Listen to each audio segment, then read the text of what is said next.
Welcome to the Edge of NFT, the podcast that brings you the top 1% of Web3 today and what will stand the test of time. We explore the nuts and bolts of the business side and also the human element of how Web3 is changing the way we interact with the things we love. This podcast is for the dreamers, disruptors, and doers who are pumped about this ecosystem and driving where it goes next.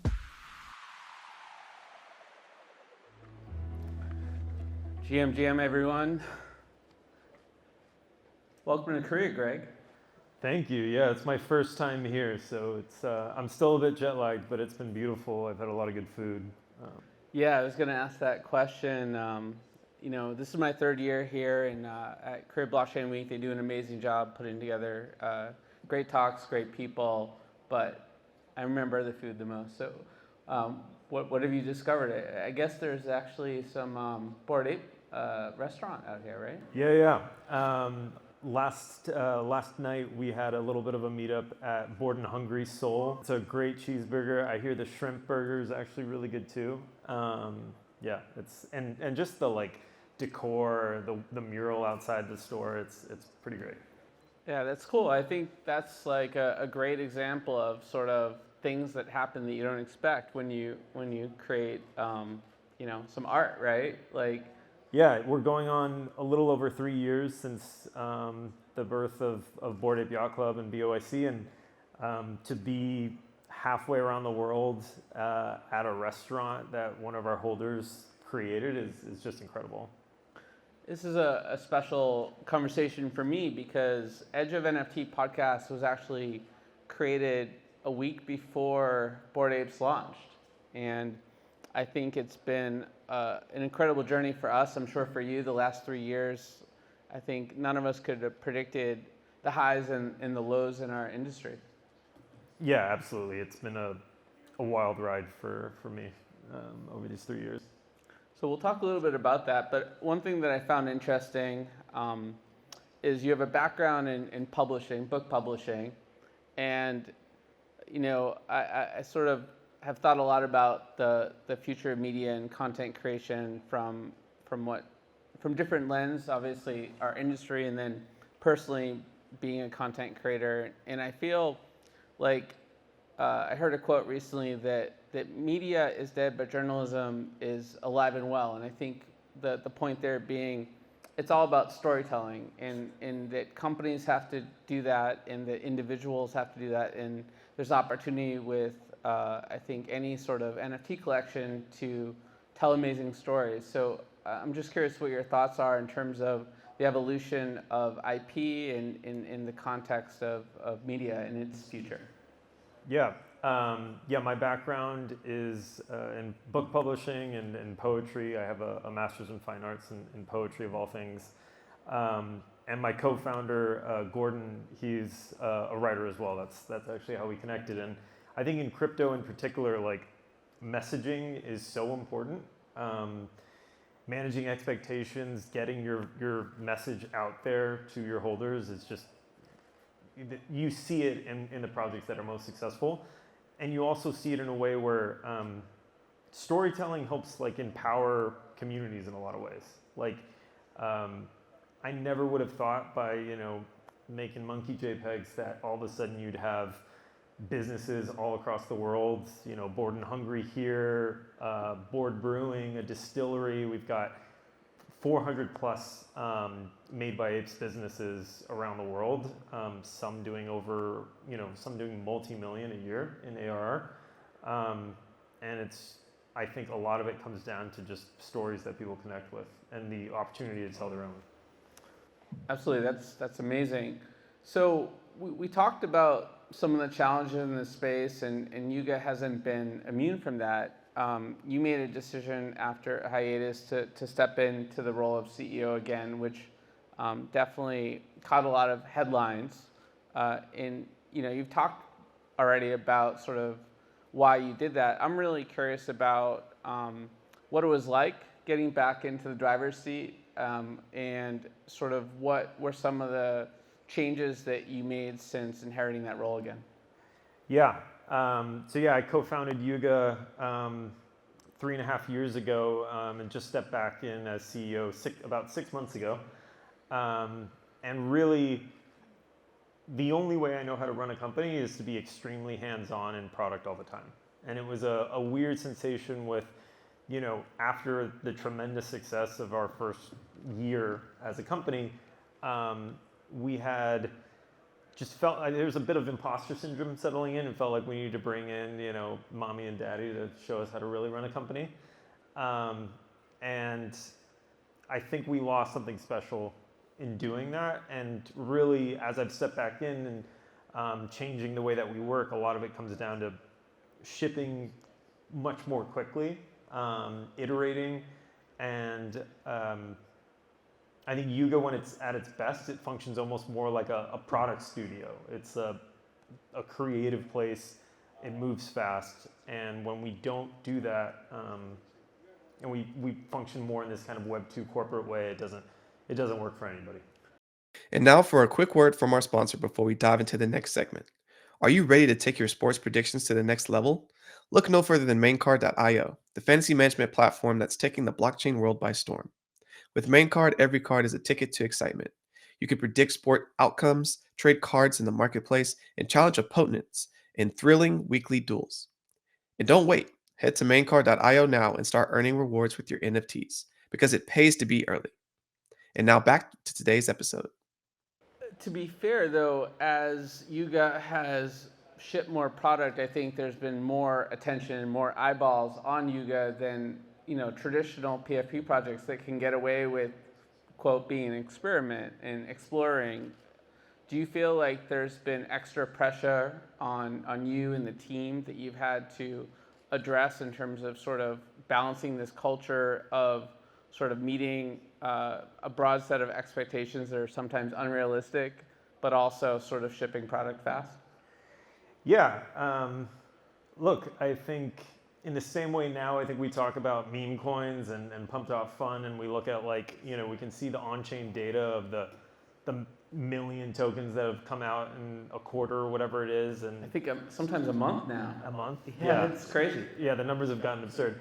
At the same time, I think we all forget, 3 years ago, it felt like once a week there was 10 new, Bored Ape derivative projects that were launching and raising a bunch of money and piecing out. So I have a lot of respect for the people that are around still building, from that cohort in 2021. And I do think as a founder, you have to have tough skin. It's not for, the weak of heart. Luckily I think I do. And the best way to get over, to deal with anything on Twitter or whenever you're down is just to get back and create stuff and ship. So I try not to focus on that side of things. Yeah, I mean, fortunately, people have short-term memories, and I think when you ship something amazing, that's what they're focused on at that point, is that next great win, right? And, yeah. I mean, musicians, they have hits, and they have songs that don't land, right? Same thing. Book publishing, right? Publishing is always a hits-driven business, and content is, and that's what we're doing here after all, actually, I think, with NFTs. So I think there were some lessons learned with Project Dragon. It got mixed reviews. I'm curious what you learned from that project and where it's going, and what you've how that's applying to some of the other upcoming projects that we'll talk more about later.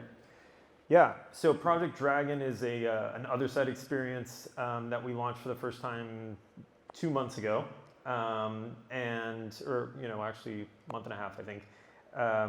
It's a mass concurrency kind of team fight shooter, so you're defending parts of the map. I think we had 1,500 people in one space, which for a shooter game is impossible for most platforms. But very much it was us building in public, and with the express, we tried to put everybody on notice that we're building this with the same exact tool set that we're making available to our community via the ODK. Right now it's a small group of 5 that's opening up to about 20 over the next little bit here, and with the idea of opening up to more and more as the year goes on. And what I'm proud of is that we had some hiccups on the first one. We did the second event a couple weeks later, and it's just getting better and better, and I'm excited to ship again this month and go away from these long quiet periods to shipping Otherside every single month alongside our community. Right on. So I think one reason everyone's here, and I certainly get the target with wearing a hat, Edge of NFT, and Yuga gets it, is reflections on the industry as a whole. And are NFTs dead? That's the headline that's constantly there. Do you feel like we're past the greatest challenges with NFTs, or are there more challenges ahead? I think there's a huge amount of opportunities ahead. With NFTs, it's the thing that brought normal people on chain outside of the walled gardens of centralized exchanges. Really, I can't tell you how many people first installed MetaMask or any wallet, frankly, just so that they could participate in an NFT ecosystem. It's the first time they used it as a token gating mechanism, a key for merch, for events, or other things. And instead of just heading to Coinbase or Binance or somewhere else, and just watching numbers go up and down on a screen, I think over the past 2 years, as we've taken some kicks here in crypto. It's one of the things I miss most, and what I'm most excited about is getting people back on chain, away from sexes, and just having fun. So what does the future of NFTs look like to you, and is there a geographical shift in the mix there? A lot of it, I think the initial energy stemmed from the United States and sort of broadened from there. And in my travels, I've seen a tremendous amount of passion, interest in NFTs to this present moment in Asia, Korea, whatnot. So, both from a sort of experience perspective, application perspective, and from a geographical perspective, where do you think NFTs go next? Yeah, I mean, we've certainly been astounded at the reception that we've gotten across the world. We held Ape Fest last year in Hong Kong. We're doing it in 2 months in Lisbon, Portugal. Yeah, they've been looking for love out there for a long time, and I'm excited to head back to Lisbon. And you can see it, I think, even in just what holders are building around the world. The Bored and Hungry that we talked about earlier, they actually were featured on Korea's longest running variety show on Sunday or Monday of this week. That's airtime that somebody would spend hundreds of thousands of dollars getting, but they're getting reached out to because they're so fascinated about what that team is doing, and rightfully so. So, yeah, I think there's a lot of energy in Asia for the brand and for NFTs more broadly. And is it about the art? Is it about applications to gaming? Is it about lower cost NFTs that are more addressable to a broader market, or is it going to continue to be a mix? I think it's going to be a mix. I think at the end of the day, what we collaborate and partner with some of the biggest brands in the world. We have a big collab coming up.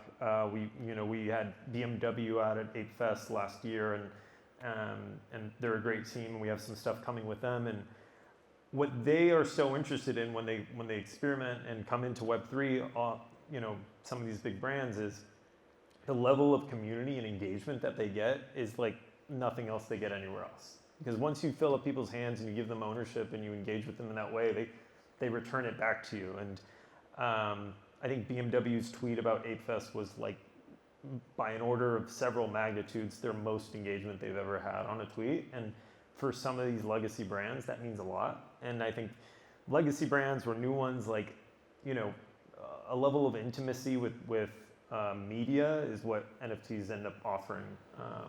Yeah, I couldn't agree more. I remember the first NFTLA that we hosted, and all these projects came out and met each other, but in many times they were meeting each other within the community for the first time. And I imagine, the deep bonds that sort of were built digitally, they only get amplified by the physical. And I think it's sort of this cycle of deeper and deeper connections that sort of can continue infinitely, right?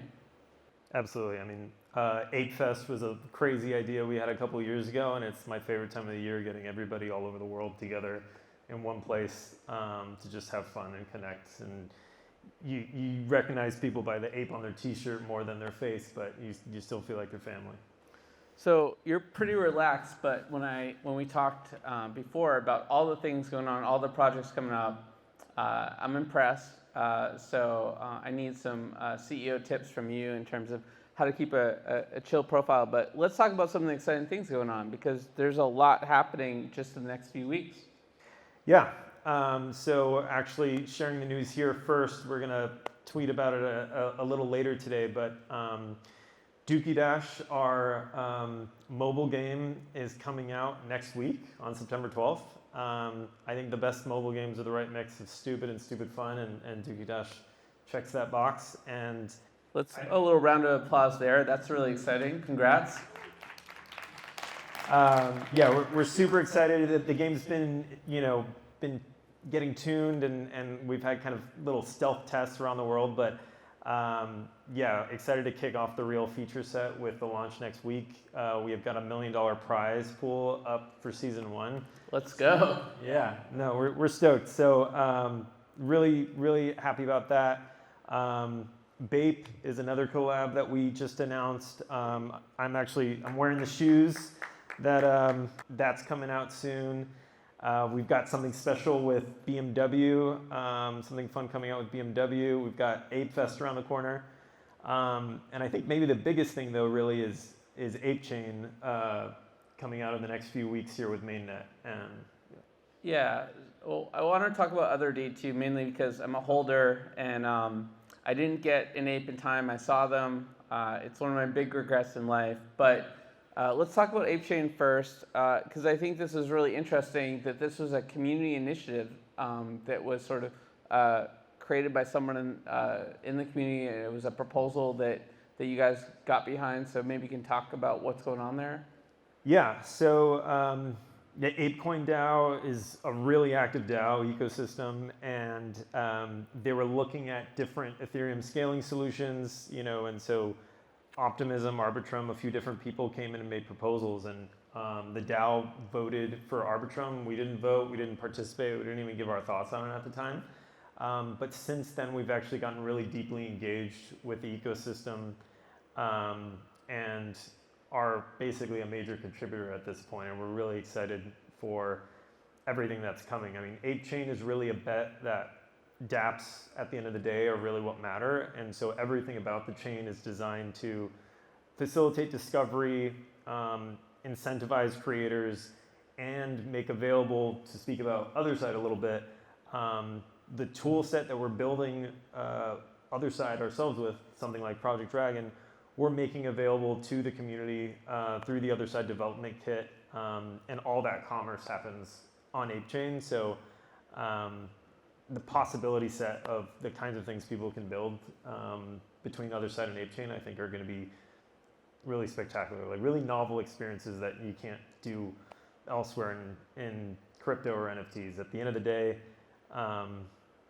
metaverses are a lot harder to build than layer 2s, I think. So we've got, I think, a really robust ecosystem between the two. Absolutely. Congrats on that. It's really exciting. A quick word from our sponsors who's ready to navigate the cutting edge of tomorrow's legal landscape. Because at Zuber Lawler, they're not just attorneys, they're visionaries. With expertise in emerging technologies like AI, blockchain, and the metaverse, they're paving the way for you to seize the future.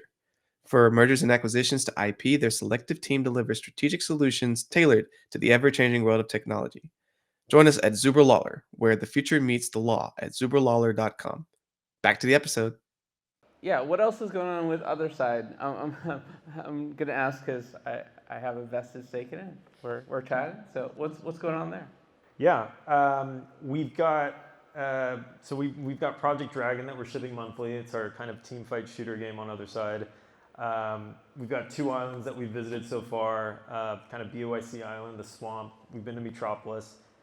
The next island we're going to be opening up is the Nexus. It's the birthplace and home of the Kodas on Otherside, so we're excited for that. So if I hypothetically have a really rare Koda, is there any kind of potential features that I can take advantage of?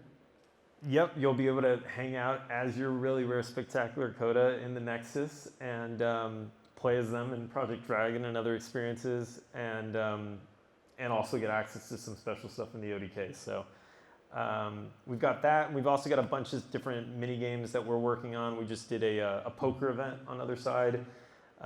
We had a little VIP table. We raised $45,000 for charity, which is great. And I'm excited.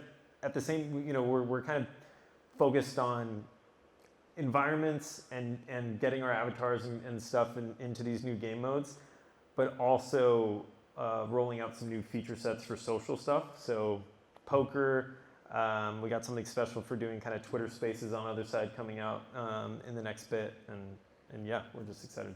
Wow, a lot going on for sure. Really exciting. It's been such an honor to be here with you at Create Blockchain Week and to learn about everything going on. One last question before we wrap is, what does Yuga Labs look like in 5 years? I think I said this a little bit earlier. I think Yuga, at its best, resembles like a product studio.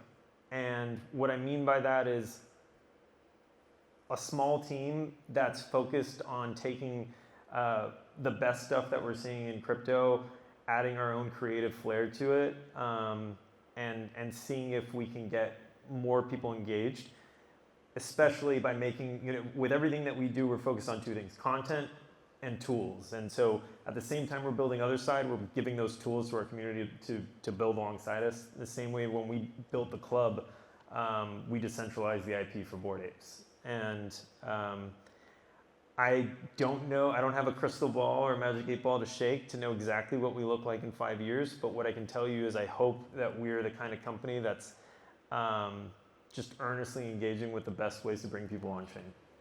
Right on. Let's give it up to Greg. Thank you for your time. Thank you.